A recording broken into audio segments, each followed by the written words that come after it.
Hello and welcome to this tutorial on how to add note on Instagram posts and Reels. Now you can add short text messages or notes to someone's Instagram posts and Reels. Instagram Note is a new sharing feature on Instagram app.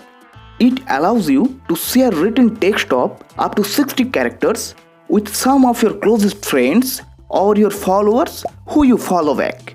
So without wasting any time, let's get started. First of all, open Instagram application. After that, in the home page section, here you select an Instagram post or reel which you want to add your note. After that, click on share icon of that post or reel. Then click on add note button at the bottom left corner. Now a text box will appear with your Instagram profile picture.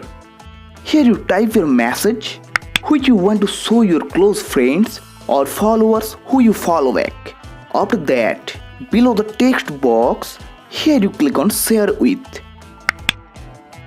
Here you can select who can see your note.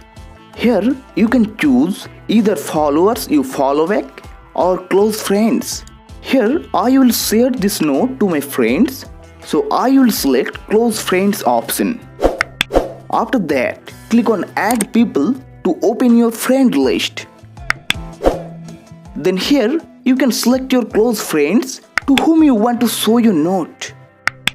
After selecting, then click on done. Then again click on done. After that, click on share button at the top right corner. Now your notes on the picture or video can be seen by your close friends or followers based on your choice. Okay guys, if you found this video helpful, so please leave a like.